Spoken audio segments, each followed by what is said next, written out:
Hello and welcome to the Film Ireland podcast. In this episode we talk with director Peter Mackie Burns. His film Rialto stars Tom Vaughan-Lawlor as a married man grieving the death of his father and repeating similar mistakes with his own son. Rialto was released across Irish cinemas on October the 2nd and in Dublin from October the 10th once cinemas reopen.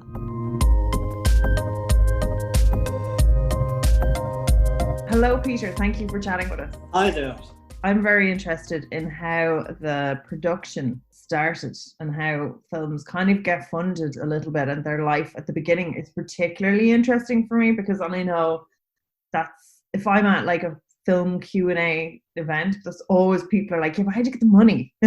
Yes. And then how do you get that across? How do you sell the film? Because I think as a director, I probably came in later on the process of this film than I did on my first film because I generated the script for the first film, but I didn't generate the script for this. So I wasn't on this one from its inception as a project, you know. It was a co-pro between Alan Maher and John Wallace, Cowtown, as they're called now, and the Bureau, who I work with in London. So because it was a co-pro, the stuff was already set up.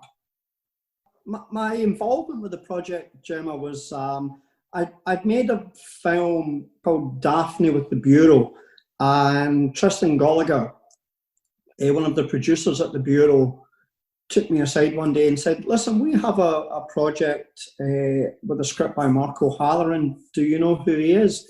I said, yeah, of course. You know, I knew his films and his little bit of TV work too. So I said, yeah, I'd love to read it. So I read the script and I really enjoyed it. And I went over to Galway and I met Mark and Alan Maher and John I met a little bit later. And we had dinner in Galway and we just had a chat about the project. And I was lucky, you know, they were seeing other directors too. And I was lucky that they selected me to get involved in the project. So I think that was about the second draft stage. And we worked on another draft and revisions, I think. So for me being on the project to shooting, I think it was probably about 6 to 9 months I was involved with the project before we were greenlit and shooting. And when you're doing another draft or when you're kind of involved at that stage, what part as a director do you like to maybe go, question, like, or not question the writing? Like Mark is, we all know he's fabulous. Like I've been following his work for years, and Viva was just amazing. Like just such a beautiful film. But when do you kind of go, okay, well, I'm gonna get a highlighter and I'm gonna maybe go, what's he thinking here? Or can we rejig this because I have a vision for it? Like, is that the type of stuff that you'd come in on? Or I think sometimes, I think it's different from project to project, you know. But with this script, we thought a few things could have been made a little bit perhaps clearer for the audience in some stages. And I can't remember the exact details, but basically the producers and myself and Mark would do a little bit of script development work with Mark, you know, and chat about maybe reshape things or change a few things. So we had a little go at doing that, but there wasn't much to do. I would say 95% of the work was there. And then when it comes to pre-production, we had to change a couple of things just because of the availability of locations. For example, we had to combine a couple of things or change the setting of one of the scenes because we found a location that would work in and we couldn't get another one that we wanted. Just that sort of practical stuff, really. You know, the practical stuff of scouting really throws things into relief pretty sharply. You know, we'd like that. They won't let us film there. So how do we come up with a solution based on, you know, the locations that we have managed to secure? So just the normal type of development stuff, you know. So you have Tom and Tom, the two leads. How did you get cast in them? Yeah, well, I knew Tom Vaughan-Lawor from Daphne, and he's in it, and we worked together on that movie. He had a smaller part in Daphne. I thought, he's terrific, so I'll see if I can find something to work on. And then when Rialto came along, or Rialto should I say, came along, then I thought, oh, that's interesting. Could Tom age up a little bit? Because if you see Tom or know him, he's nothing like the character, and physically not very like him either. A non-smoking, non-drinking, fit as a flea type. So I thought he was terrific, and I asked him, actually I met him in Galway, funnily enough, with his dad, and I got chatting. I said, listen, I might be doing this project, might you be interested in it if it comes off? And he said yes, and then we were all set up really. With Tom Glencarney, I didn't know him.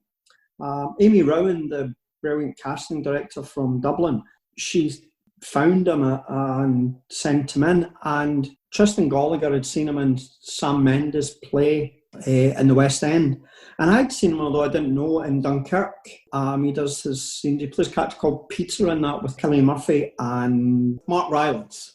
When he came in, his audition was fantastic, and he came in character with dyed blonde hair and street clothes, and with his accent, with his Dublin inner city north accent, and he was terrific. And of course, I'm asking him where he's from, and he's telling me he's from Salford, but in his dub accent, and I'm thinking, I got the right guy here. I'm looking through my book, and okay, right, he's in character. He's come in, and he was terrific, really good.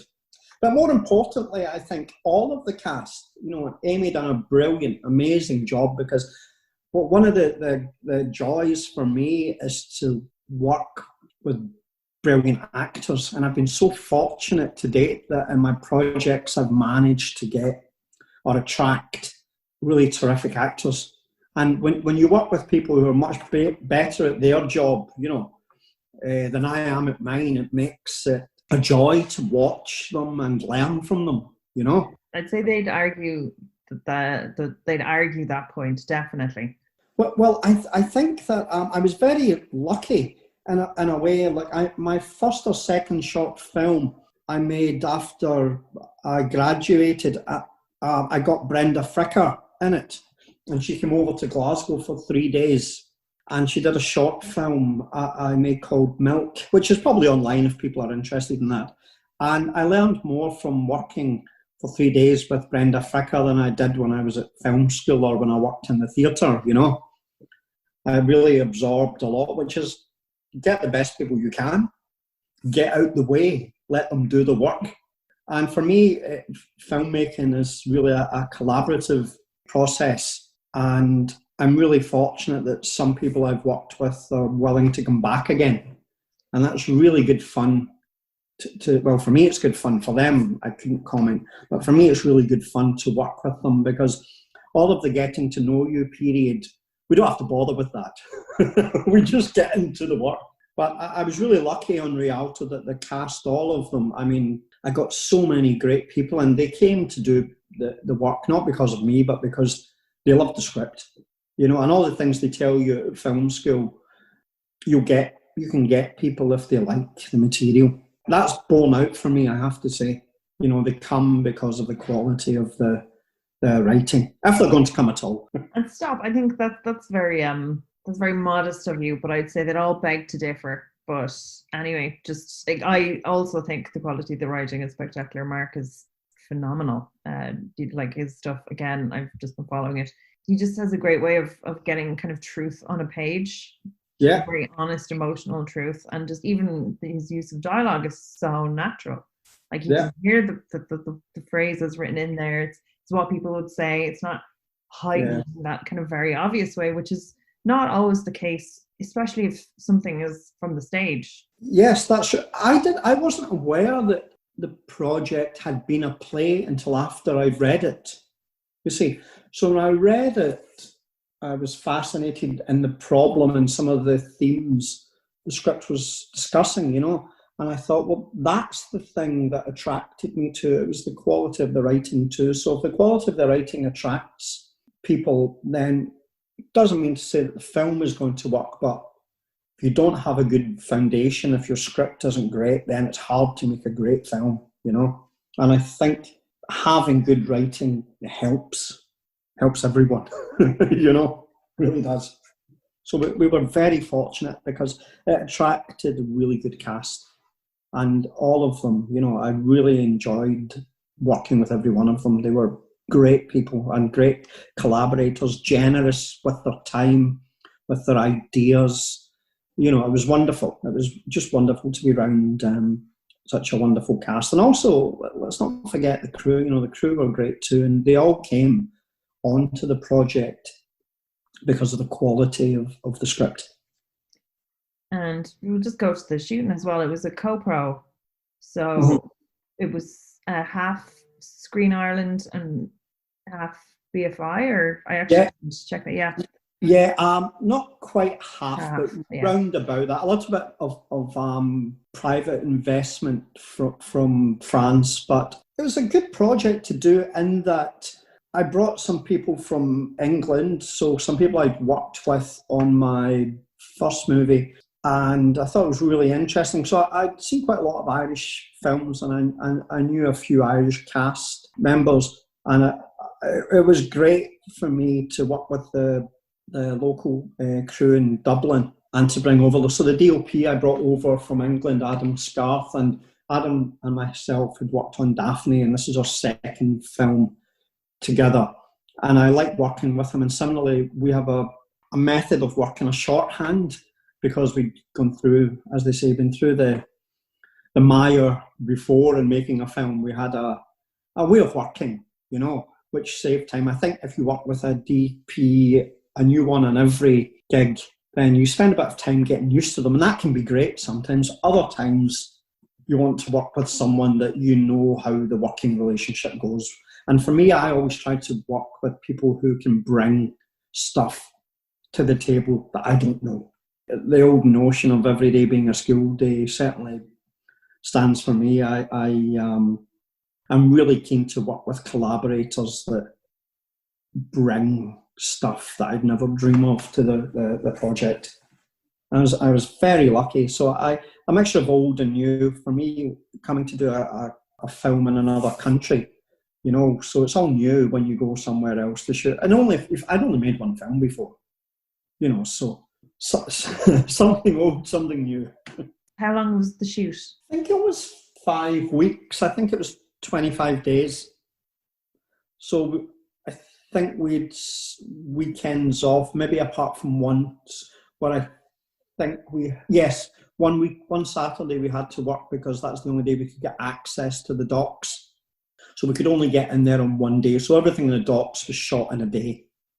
And what I like to try to do is I like to try to shoot in sequence as much as possible. So for example, but that's not always possible because of locations and cast availability. So all the stuff in the house, for example, we'd shoot that in chronological order. All the stuff in the docks, we'd shoot chronological order. So if you could do the chronological order of location, it helps. Now, if you've one actor, then, you know, one actor who's in every scene, it helps. I like shooting chronologically because I think if the actor knows where he or she is psychologically, then I know too, and then the producers know. So we're all in this, and the editor knows, so we all know what we have. I find it very hard to go and shoot the end of the movie, you know, in the first week or something. And I can totally imagine, even as an emotional point as a performer, it would be hard to ramp up those emotions from, you know, like, yeah, it makes more sense as well. I think it comes down to the individual actor too, though. You know, very experienced actors could probably do it. But for me, if I can make the given circumstances for the actor to just respond in the moment, not to worry about what's happened or what happens at the end of the movie, you know, if you just get them to concentrate on the exact moment we're in, then I think that can help. And actors how their brains work is extraordinary. You know, how they can map things is an extraordinary skill. They're like, I don't know, some sort of whales or sharks or sea mammal, you know, with a sort of radar. Salmon, you know, Tom Vaughan-Lawlor, very salmon-like. Swims upstream, finds his way home, you know, at a certain time of the year. He'll like that, me comparing him to a salmon. Yeah, but it is like definitely. I'm sure it's in all the reviews. Salmon like Lawlor. Yeah, he does. He does bring this amazing subtlety and very interesting and kind of controlled choices. That's very lovely to watch, especially in something like this, and especially with his character in this. Yeah, he's a very special actor. I think what's really interesting is, you know, we sort of have an unspoken contract, don't we, between the camera and the performer, which, you know, for me is, I'm the first audience as the director, you know. So if they do the work, the camera will get it. So they don't have to show they're doing the work, which can happen sometimes with less experienced actors. Sometimes there's a more performative element. But the camera's it's the actor's friend, you know. So if they do it, the camera will see it. It's their best friend. And I think young actors who get used to that and get comfortable with the camera soon realise, oh, I can do anything. I can think it. And they'll get it. You know, so it's a lovely medium working with. I prefer the camera to the theatre. And I trained in the theatre many years ago. And I always liked the idea that the camera could pick up everything. To similar mediums, but personally I prefer working in cinema to the theatre. Although I would love to direct Uncle Vanya. I'm a big Chekhov fan. Actually, I wanted to ask about your work with the actors then. So would you, if like, I suppose ideally you'd like, everyone would like loads of rehearsal time, but what would you realistically do work ahead of the thing, have chats with them about the script, get them all in a room? What would be your process? Yeah, I think it's different in every film. Generally speaking, I tend not to rehearse. And that's not only a financial consideration. I'm sure I could get some rehearsal time, but I like to try to keep it fresh for the camera. So I do work with the individual actor. Normally, we talk about the character and we do research. So when they come to the set, the actors know the character. We both know the character and we both know the scenario that they're in. So I'd only do some on-camera blocking rehearsal pretty quickly. But the research stuff can take a bit more. So Tom Lawlor, Tom Glencarney, myself and Mark, we would meet and read through the script in London a few times. And we spent a few days talking about the character and the journey. And with Tom Glencarney, he came over to Dublin and we went round the areas. We went round on foot where the character would live, the specific building, the specific flat, how far it would be to...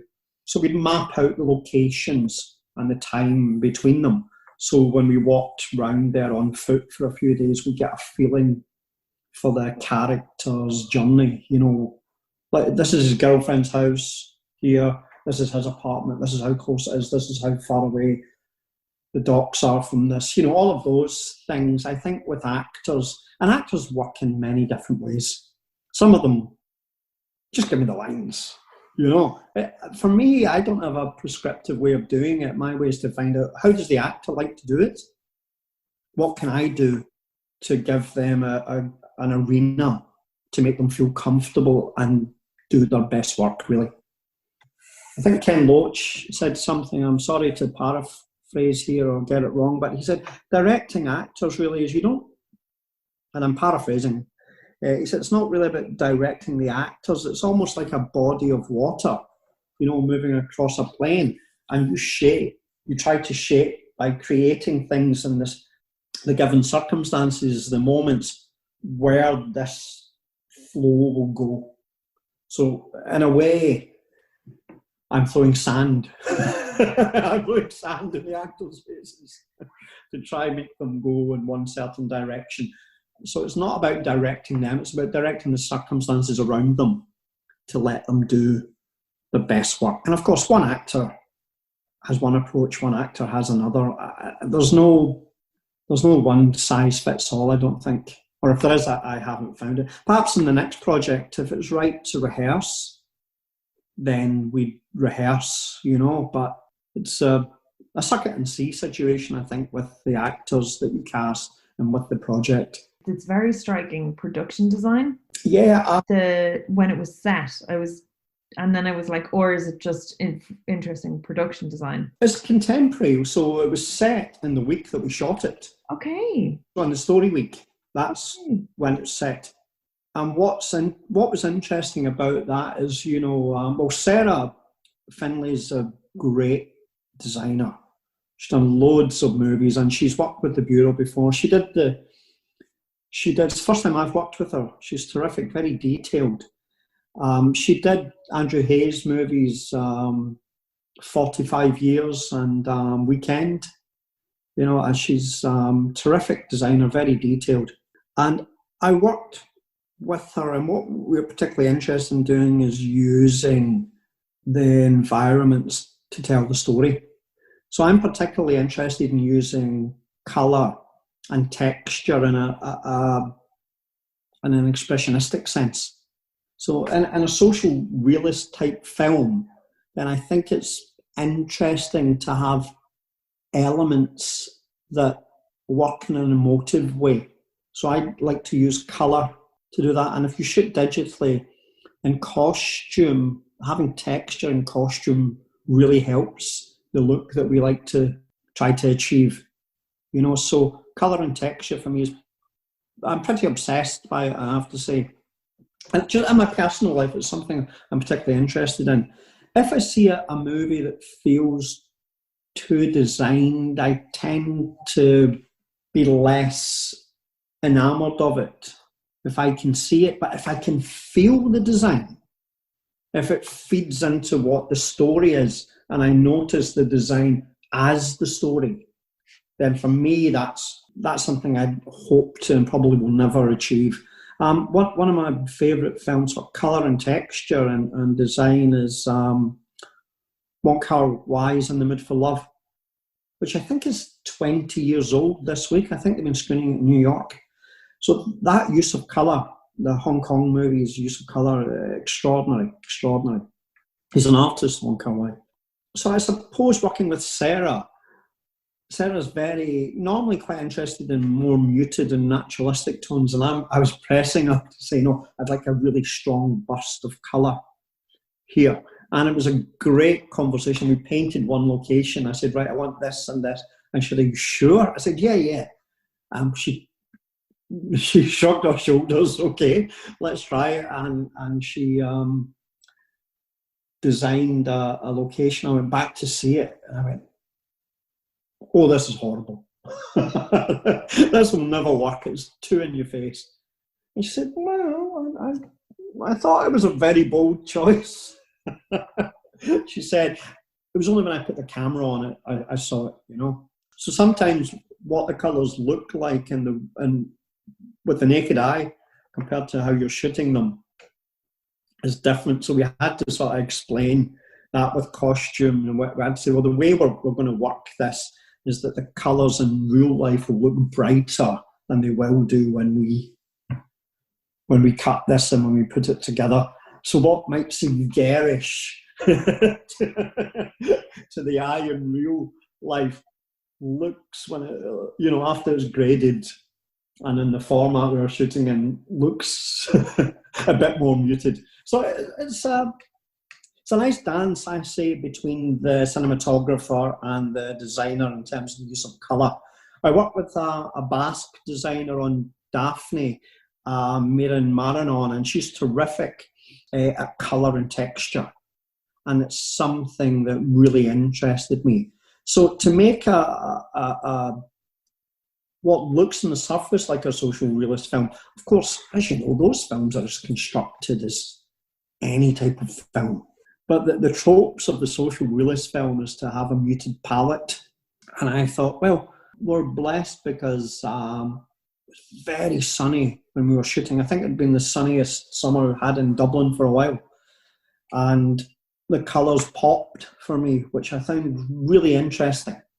if I could move if I could mention the score just now, the score's another example for me of a tension between what we'd expect to hear in a social realist drama and what we'd expect to see in a more expressionistic film. So I like the tension of putting those elements together. So perhaps putting colours that we might normally not associate with the social realist genre, with sound and image that can maybe change that. And if I look at your room behind you, as you see here, it's very bright colours. The cities are very bright now. It's because of advertising, I think. One of the reasons because of advertising. So most people, have a strong interest or have strong colour in their day-to-day experience, if not in their own apartments or houses, but outside in billboards and, cafes and, it's quite interesting. I'm at a certain age where I remember London and Glasgow being very dark, sooty cities before they were cleaned, Actually, I thought they looked fantastic.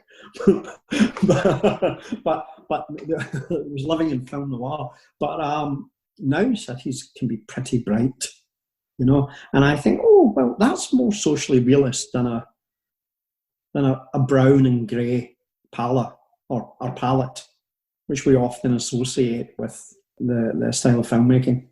Yeah, those tenement buildings in Glasgow are gorgeous. They're so beautiful.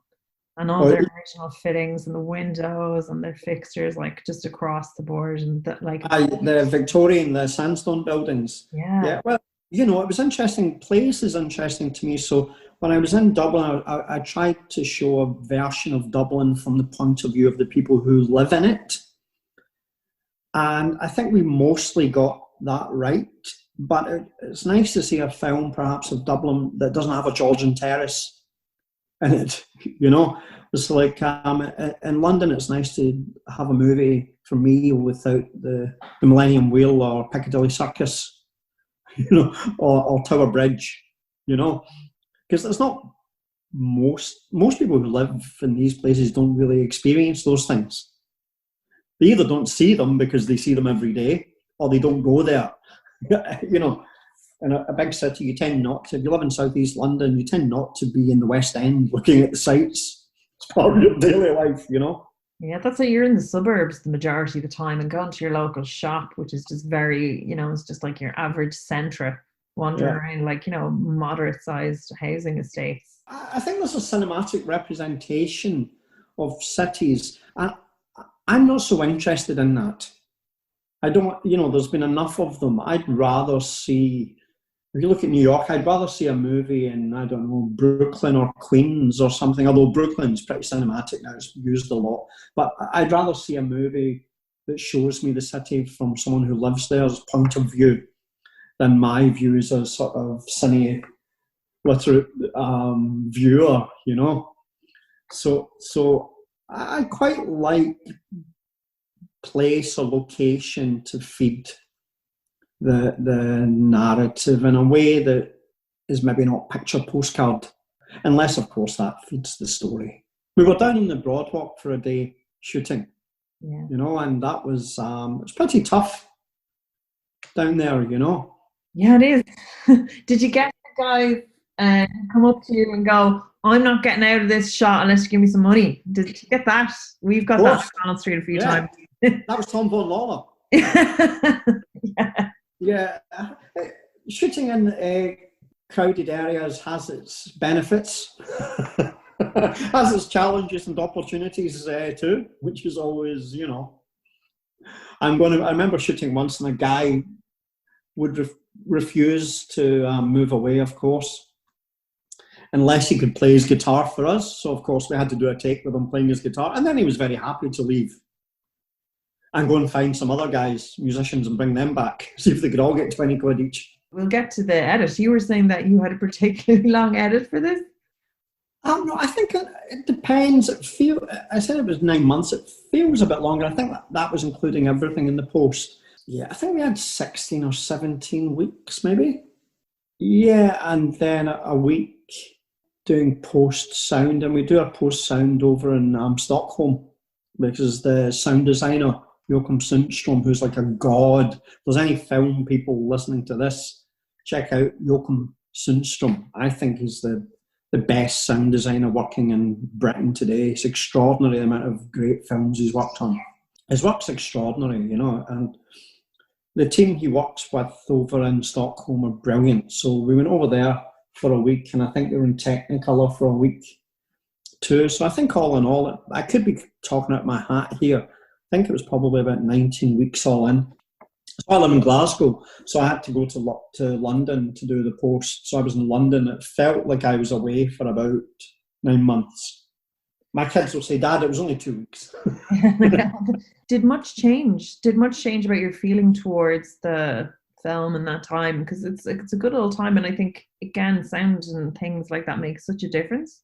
My feeling towards, well, we were in Venice in 2019, so we were in the last edition of Venice. And when lockdown came, it knocked our release dates back. And in the scheme of things, it's only a film. You know, there was a global pandemic, so, you know. Very disappointing, though, because it is the thing that you've been working towards for like years, literally years, that you've put your blood, sweat and tears, thrown sand in actors' faces the entire time. And then it does get stolen from you. I don't know, like I would personally be devastated. Listen, in the scheme of things, it's important that everyone's healthy, you know, so egotistical as I am, I managed to put that aside for about 5 minutes. So it's great that an audience are getting to see it now. The next edition of Venice came round, and that made me feel, oh my goodness, March when we went into lockdown just feels like a lifetime ago. I'm just delighted now that if people want to see this, they can, and they can actually go to the cinema to see it. Maybe not in Dublin for a week or two after the rest of Ireland, but yeah, so it's in cinemas now, outside of Dublin, and in Dublin we'll get to see it on the 10th of October. God willing. Yes. Lockdown willing. Yeah, I'm delighted to see how people respond to the film, particularly in Ireland. And, you know, not being Irish, coming over, it's very important for me to try to get things right. You know, and I'm sure the audiences in Ireland, they'll know if something isn't right. You know, when you watch something, you get a little whiff of, does this smell like life? You know, do we recognise this? You my mind by telling me that Tom Glyn Carney wasn't Irish. I didn't know that. He's from Salford. Yeah, it's like the young fella down the road. Yeah, his accent's superb. His performance is brilliant. I've said before, he reminds me of a young Albert Finney. And, well, he's from Dublin. Sorry, his folks are probably second or third generation Irish, just like anyone in Glasgow. His parents are probably second or third generation. So to come here, Monica Dolan, you know, her family are originally from Swords. Her parents were from Swords. So I think we got the brilliant Monica to come over because I think she wanted to come to Dublin, you know, and have a little look around. And, you know, she's terrific. Her accent's also quite wonderful. But, you know, great actors, so lucky. Eileen Walsh, extraordinary, you know. It was a really good experience for me as a director working on the movie. I don't know if I could say I enjoyed it because you're working and I don't know if you get to... But on the set, it's often cliche if you're doing a film with you know, human themes and about failing and making mistakes and pent-up desires and frustration and all of those things that the film touches upon. The atmosphere on the set's pretty light, and I think naturally that happens. You can't tell how the film's going as a director. You just have to plough on, you know, until you get to the end and see what you've got. But working with the crew and everything was great. The atmosphere was very good. I was really impressed with the standard, of the crew and everything involved. It was terrific. What has the response been? So it has been kind of screened a few times at festivals. The film has an audience and people respond to it in various ways. I mean, some people are a bit gobsmacked when they see it. But I find it interesting that it's a film. What attracted me was it's a conversation about men dealing with the toxic environment that they find themselves in and trying to connect with each other to try find a way. The real victim of that stuff are the wives, daughters and children of men. So the societal pressure of men not keen to articulate their weaknesses and feelings and finding an arena to do that, although a very flawed arena, was something that I thought that's an interesting conversation to have just now. So the audiences, it's interesting, some people respond to the play and think the film rather than think it's emotionally very violent. And some people find it, I hope they find it delicate and hard-hitting, because my job's to serve the material, it's to create the characters, tell the story as best I can. And some people, I know, going out to the Q&As after, sometimes audiences sometimes need a minute or two to come back into the room. And for me, that's always pleasing. When a lot of people have told me after they see the film, it sort of stays with them for a while, like they're not ready for me to come on the screen and on the stage, and start doing some sort of stand-up Q&A. I know that some people are blown away by it and don't want to really talk, and some people recoil at the violence, the emotional violence, rather, But I think the film's tender and accurate to the characters. I find it interesting in a way that we're sort of programmed and desensitized. We can watch lots of movies with guns, misogyny, we can watch lots of explosions, we can watch lots of death, and we're desensitized to it, and we can find enjoyment in that as a culture. But actually, if we talk about something that lots of people experience, the inability to express their emotions and the damage that can have, the shame and damage through, generations of families. If we talk about that, people perhaps not used to seeing it, so their response to it is often not what they're expecting a movie to deal with. So I hope audiences, when they see the film, can recognise something of the real world in it.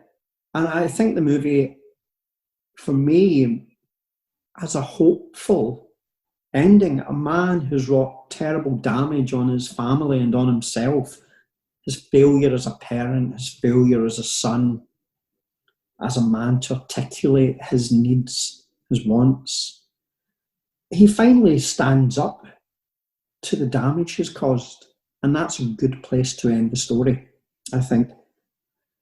So I hope audiences can see that there's a journey for the character there, and if we could, personally speaking, if I can face up to my own shortcomings and bad behaviour, for me that's good.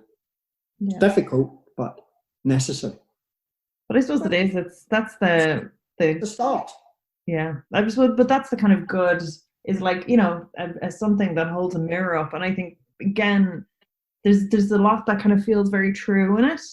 And yeah, it'd be interesting to see now how people react to it in cinemas. Definitely. I hope so. I think it's certainly a film for the cinema. Yeah. Because the colours and the score and the detail, I think it's, every director says this, I'm sure, but I think it's a film for the cinema. That would be the place I'd want to watch that film. That's a very good place to end our lovely chats, because it's hitting cinemas. You guys had a a kind of a disappointed kind of push backwards. But actually, I think October is nearly a better time to see film. You know, it's colder, it's dark at night. It's easy to go into a dark room, a few glasses of wine in them beforehand. It's a good time. So when Dublin's out of lockdown on the 10th of October, then we'll be in to see it. And I think it should be in cinemas now. So thank you so much for chatting with us. Thank you so much for having me. Brilliant.